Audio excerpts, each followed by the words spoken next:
Good morning, everybody. Great to see you today. Today we're beginning our new series, Restoring the Merry in Christmas. And so look forward to being together the next few weeks. Hope you'll come each week. And Christmas Eve, we'll be continuing that series and looking forward to it. And today I want to begin with the million-dollar question, the question that all of us ask ourselves at some point in time. And it's this: what makes you happy? You know, we all want it. We hope to find it. We want to experience it. We hope that maybe even this Christmas season in particular is going to deliver it. So what exactly is it that makes you happy? I know as a 9-year-old kid, I had the answer to that question. And I remember as a kid growing up with my sister, we would make our Christmas lists out, and I put the same thing on my list a couple different years, and this is what I wanted. I wanted a bright yellow 3-speed bike with a banana seat. You ever see one of those? It's awesome. It's a sweet, sweet ride. And so I wanted this thing so much, and I put it on my list. And my sister and I had this routine on Christmas morning, Christmas Day. We'd get up really early, like 5 o'clock in the morning, 6 o'clock in the morning, which I told my kids, do not do that to me. Don't do that to me. But we did that to our mom and dad. We're up at 5 o'clock in the morning. We're sneaking downstairs because we want to get a preview of what the day is about. And so we kind of scoped out the presents under the tree and kind of got the macro view. And then we went in. We went in and we took a dive into the presents. And so we'd pick them up and, shake them a little bit, try to figure out exactly what it was. How heavy was it? That was a factor. So we had to weigh them, figure that out. And then after a little while, if the mystery still remained, we would go a little further and get super stealthy about it and try to unwrap just a little bit of the wrapping paper and the tape on the corner and try to pull this baby open and kind of take a peek inside, and then try to put it back together so that no one would know. And I was really bad at that. Like once I touched it, it was doomed. My sister was way better at being stealthy about the whole thing. But I would look everywhere. You look behind the couch. You know how that all works. And you couldn't really hide a bike that well. And then one day I got it. I got the bike. And I was the envy of all my friends. I mean, if there was Facebook back then, I would have snapped a picture, put it up there, thrown it out there, and everybody had been like, wow, seriously? Did you seriously get that? And like, yes, seriously, I did, yeah. And it was a beauty, and I enjoyed that bike. It did make me happy. I loved it. But over time, something kind of happened to the bike. It kind of lost its luster. I mean, I was a rambunctious kid with the emphasis on the ram part, like the ram into stuff. I mean, I rammed the bike into all kinds of stuff. I ran it into poles and walls, and I bounced it off curbs, and I left it out in the rain, so it was kind of taking a beating. And then that shiny yellow color became a faded banana color because I left it out in the sun so much. And so over time, the whole thing just kind of lost its luster. And then I began a new list. Not the what once made me happy list. I had a new list now. It's the what's going to make me happy this year list. And that was different than the ones that I had before. And I think all of us have our lists of things that we think are going to deliver and are going to make us happy. And every year we're bombarded with enough commercials and ads with promises that that's going to happen. And so Walmart and Target will have these high-energy commercials with beautiful people, and they're smiling, and and you're thinking to yourself, like, if I could wear what they're wearing, or if I could have what they have, maybe I'd smile too. Maybe I would be happy too. And then there's the car commercials, beautiful cars. You got a Lexus, you got the Mercedes, you got GM and Ford trucks. I mean, they're beautiful. And some of these vehicles actually come with bows. I mean, who knew? That's even better. And so we're told, hey, if you drive this car, I mean, you have arrived. You've got it. And yet, if you ask anybody, if we really just think for ourselves and ask ourselves about what we got 1 or 2 years ago, we'd probably say, I don't really remember what it was. The sweater we got is kind of buried in the closet. Maybe we didn't even wear it. We got some boots, but the boots, they're among 15 other pair kind of stacked up. And the Xbox, man, it's a year old. The specs are way out of date. It's super slow. Like, you can't even do anything with it. I mean, we need the newest, fastest one. And that car, we left the bow on it because it was really cool, but 5,000 miles ago, it blew off. We don't know where it went. It doesn't have the new car smell anymore. We're like, I like it. It's a good ride, but there's other cars. I don't know. They're pretty sweet too. And we kind of get in this mode of, boy, I got to create a new list because there's got to be something out there that's actually going to deliver something that's going to make me happy now. And it's a question that all of us ask, and we all know it's a moving target. And we know, too, that the ads, well, they're wrong because we go for it and we buy it, and then in the end, it doesn't quite deliver. We know that happiness doesn't seem to be rooted in our money and our stuff, but it doesn't stop us from trying. We're going to keep working at this. But the ultimate irony in all of this is that sometimes our own prosperity, and we're all prospering, we're all blessed, way more than so many people throughout this world. Our own prosperity gets in the way. Because so often, this idea of having much actually undermines the joy we have. The more we have, the less happy we are at times. Because we've tried more things. We've eaten more foods, diverse foods, different types of foods. We've had different experiences, lots of experiences. We've picked up a bunch of stuff. Our closets are bulging with things, and yet it doesn't seem to be doing it for us. It still eludes us. And I think this quest for Mary is something that's not only part of our lives now, but it's something the Scripture talks about a lot too. And I want to look at a story today about a man who had a lot of resources to go about it his way in his quest to finding Mary in his life, his quest to finding happiness, and how, in fact, he was pretty discontent and that his path wasn't working out that well. And the story is found in Luke chapter 12, beginning in verse 13. It says this: Someone in the crowd said to Jesus, "Teacher, tell my brother to divide the inheritance with me." Jesus replied, "Man, who appointed me a judge or an arbiter between you?" Then he said, "Watch out and be on your guard against all kinds of greed. A man's life does not consist in the abundance of his possessions." And he told them this parable. The ground of a certain rich man produced a good crop. He thought to himself, "What shall I do? I have no place to store my crops." And then he said, "This is what I'll do. I'll tear down my barns and build bigger ones, and there I'll store all my grain and my goods. And I'll say to myself, you've plenty of good things laid up for many years. Take life easy, eat, drink, and be merry." But God said, "You fool, this very night your life will be demanded from you. Then who will get what you have prepared for yourself? This is how it will be for anyone who stores up things for himself, but is not rich towards God." As we read this story, we see that this man is prospering in every way.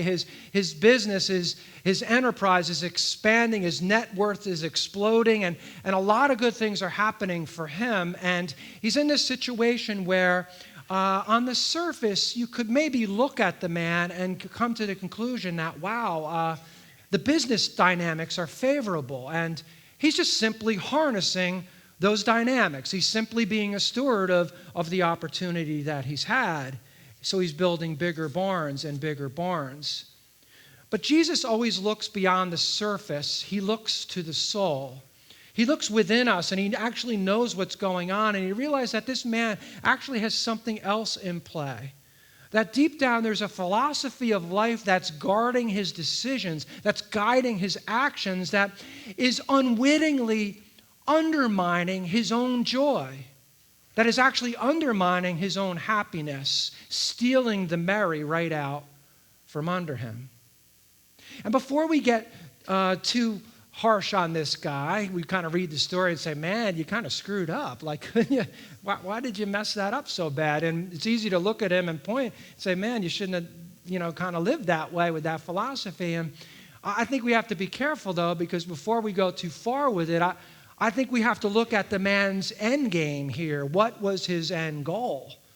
What did he hope to achieve? Well, it turns out that his end goal is exactly the end goal that you and I have. He wants the same exact thing that you and I have, that he wants to live a pleasurable life. He wants to live a happy life, to kind of get to that point where we, can take it as it comes and eat and drink and be merry. We want that too. Verse 19 describes this end goal by talking about that very thing, that he could just eat what he wants and drink what he wants, and being merry is the ultimate goal. That happy, pleasurable life is the American dream. We seek it. We desire it. We think it will complete us. But what the man didn't know, and Jesus did know, is that he was going about this pursuit of the merry in an entirely wrong way. In fact, he was going in a direction that was making his life more tense and anxious and less satisfying than it really could have been or should have been. And there's signs throughout this passage that he's unwittingly sabotaging his own joy in ways he didn't expect. And I think it's a cautionary word for us, because it can happen to you and me. It does happen to you. It does happen to me too. And I think we learn here first that we sabotage our own happiness when we make the merry we're pursuing a selfish thing. We make the merry a selfish pursuit.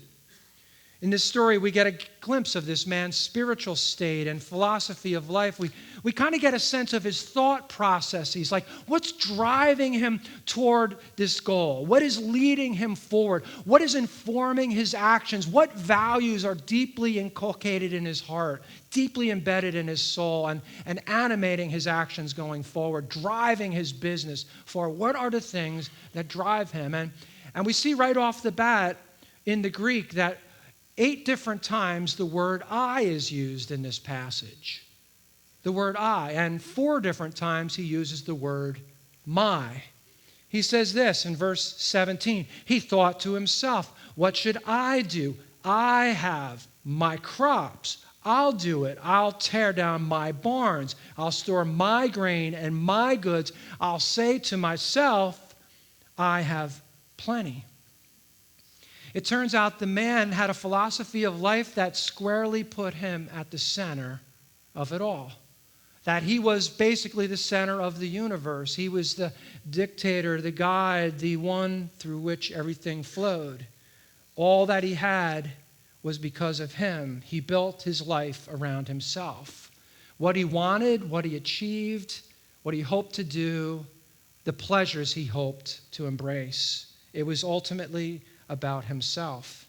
His philosophy of life was all about what he wanted to do. And there's noticeably something absent in the story. There's no other people mentioned. There's no other people orbiting around his life. It's pretty much him, what he's doing, what he's accomplishing, and how he's succeeding. And Jesus tells us this story because this is a tempting path for us too, to make life about us, to make our goal this merry life filled with things, to allow success to drive us to the point we're isolated from other people. Jesus tells us this because we can be self-focused too. We can live narcissistically in our life, in our world too. And we can hoard the blessings that God gives us, hold all things tightly because we think that's the key to our happiness. And yet, ultimately, that self-centered focus makes our lives emptier, not fuller. In fact, it's interesting that psychology today and others who've done research on this have something to offer about a self-focused life. Psychology today says psychologists have studied a life of meaning as one having a higher purpose. People focused on meaning view their lives within the context beyond the self, believing they should take into account how their behavior affects others.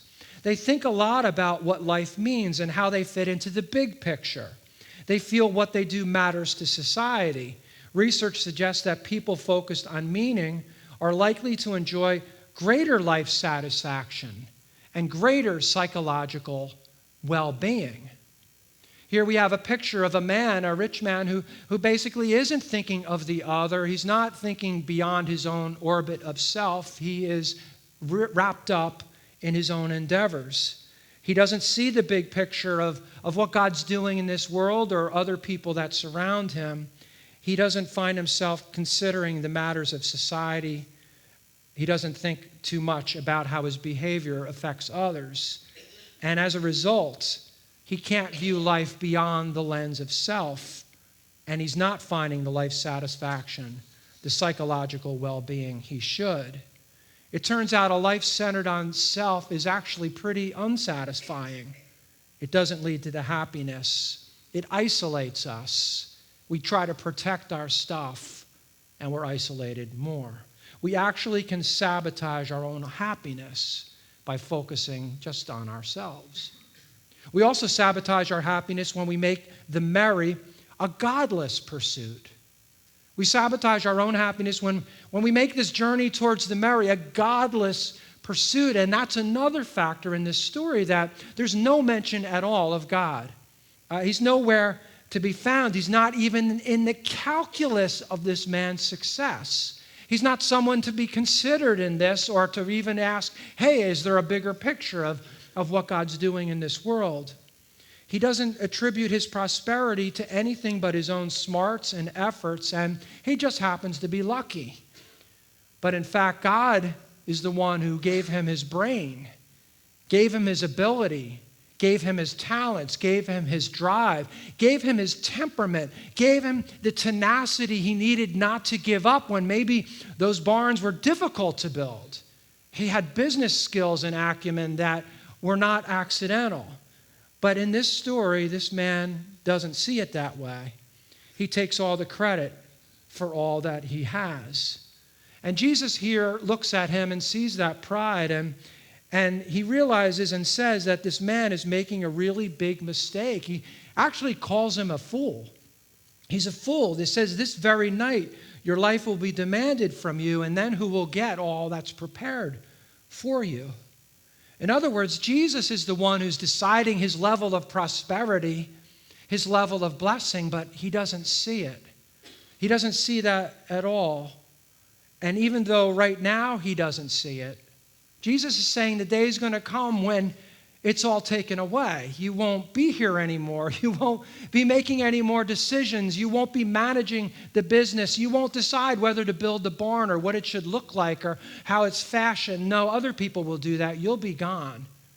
And then at that point, we'll have a chat and we'll sit down, and then you'll see the bigger picture, and you'll have missed out not only on the happiness you could have experienced in this life by thinking beyond yourself, but you'll have missed out also on the opportunity to enjoy that joy forever, knowing your life was impactful beyond yourself.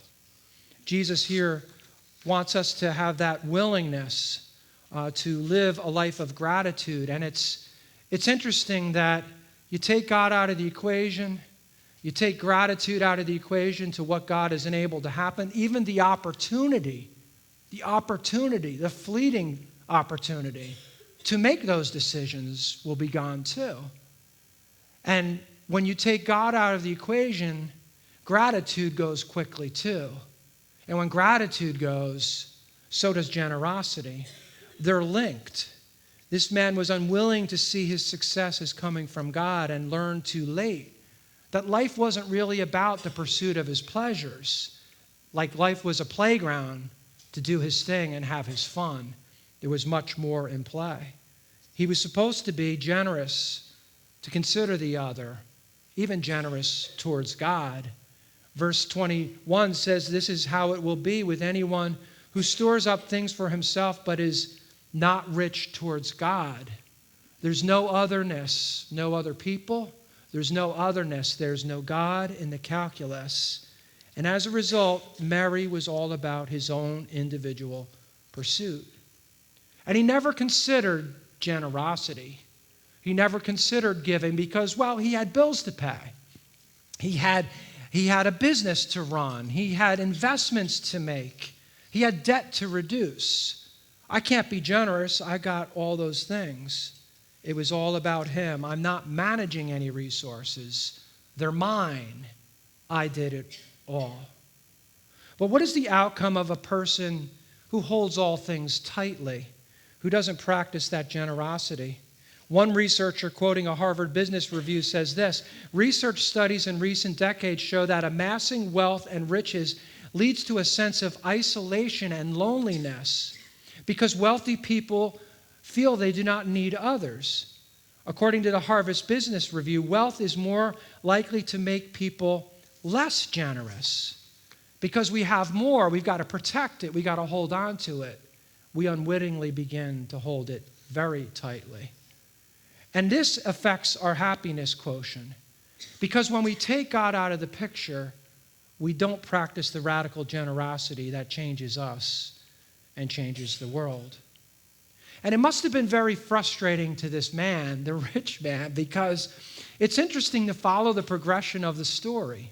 If you follow the progression of the story story begins with Jesus saying that he's a certain rich man. In other words, at the very beginning of the story, he's already wealthy. He's already got a ton. He's got a lot. He's already got barns, and they're full of stuff, and he's already got an expanding enterprise. He's got a lot going on, and so his net worth is high. He's got tons of money at the beginning of the story. And so if, in fact, money and things are the key to happiness, to the Mary we seek, then, well, the man would have already had it. He should already have it. Why should he wait to be happy? He doesn't need to wait. He has it right now. But as we look at the story, we see that the man sees Mary as future-oriented. In other words, the Mary, someday, here he is, at the beginning of the story, he's got everything. He's got everything, but he's thinking to himself, someday, I'm going to knock these barns down. I'm going to build bigger ones, and I'm going to fill them with more stuff. And when I do that, then down the road in the future, someday, I don't have it now, but down the road in the future, there's going to be a day when I finally grasp onto what I've been seeking all along, that I'll have that moment when I can just kind of live for myself. I can drink and I can eat and I can finally get it and be Mary. And I think what we learn in all of this is that he's never going to find it. He should already have it, but he's never going to find it because it's always going to be something else, a new list, a new make me happy list to fulfill us. I think this story says this, that you can't save your way, invest your way, purchase your way, or travel your way to marry. You just can't do it. In fact, that's why we see celebrities going for new highs, going to bad places, because they've done all these things. They've tried all these things, and somehow, someday it's out there. I'll get it. There's got to be a way for me to find it. I hope I can grasp it. It's interesting to look how Luke talks about this. This story is in Luke, but Luke is particularly focused on the caution that we need to take when it comes to a material world and the things around us. Luke is a physician. He's very smart. He's very successful. He's attained a lot. He's accomplished a lot. He has a lot of influence and respect, and he also is a devoted follower of Jesus. And he writes the book of Luke, the Gospel of Luke. And he really brings this theme in quite a lot. This idea of material things and what ultimately brings fulfillment, and how Jesus looks at all of this. And in Luke 12:22, it says, "Then Jesus said to his disciples, 'Therefore I tell you, don't worry about your life, what you will eat, or about your body, what you will wear. Life is more than food, and the body more than clothes.'" So So life is bigger. It's bigger than the stuff we put on our bodies. It's bigger than the things we feed our bodies. It's bigger than anything around us that we can see or grasp or control. Life is more than any of those things. Jesus goes on to say, "For whoever wants to save his life will lose it. Whoever loses his life for me will save it. What good is it for a man to gain the whole world?" Like, you've got everything. You've got the barns, and you got bigger barns, and you got newer barns, and expanding barns, and barns on different continents. And it's like, okay, I gained it all. I got everything. But in the end, what good is that if I've never paid attention to my soul? I've never paid attention to the bigger picture, and I forfeit my very self. Luke 12, then Jesus said to them, "Watch out. Be on your guard against all kinds of greed. A man's life does not consist in the abundance of his possessions." Madison Avenue disagrees. All the commercials we watch and ads we watch, they disagree. But Jesus wants us to know that's not going to be the path to Mary at all. Jesus said this, "It is written, a man does not live by bread alone." We're deeper than that. There's more to us than that. We're way more complex than that. You will never save your way, invest your way, purchase your way, or travel your way to Mary. All of that just spoils and fades. It gets old. But it's interesting here in this story, we're not just given this cautionary tale of what doesn't work to make us happy, to bring the Mary into our lives, not just even for a season, but for our whole life, throughout the months and years we live. It doesn't just tell us what doesn't work. There's also some little glimpses here in this story of what actually does work. And we're going to get into that a little bit here, and we're going to expand on it a lot in the next 2 weeks. But there are some glimpses to this because, ironically, there are two things that make the biggest difference in our level of happiness and joy, our ability to experience the Mary in our life and world. And ironically, these are the two very things he most neglected. I think what we see is that happiness is rooted in our relationship with others and God, and not our material things. Happiness is rooted in our relationship with others. It's rooted squarely in our relationship with God, and not in the stuff we accumulate for ourselves. Wealth without concern for others, wealth that isolates us, wealth that consumes us, wealth that prevents us from seeing the other, wealth that keeps us from practicing radical generosity is never the path to a happy life. It actually undermines the joy we should experience. But when we expand our world and we think about the big picture and we look larger, not even just to the scope of the limited time on this planet that you and I have, 70, 80 years, 90, if we're really lucky, but to the scope of eternity, when we expand our vision beyond ourselves, beyond our generation, to all of eternity, we realize that others matter, and that God's will and plan matters. And that when we're not preoccupied with self, but focused like a laser on his plan and mission and purpose, that life actually gets better. So today, I just want to set the table for our series and just ask you today, what makes you happy? What makes you happy? I hope this Christmas that you get everything on your list. I hope if you put a bright yellow 3-speed bike with a banana seat on, I hope you get it. Please take a picture, put it on Facebook. I'm seriously going to like it. I'll like, maybe even a heart. I'll even go that far. I mean, a heart.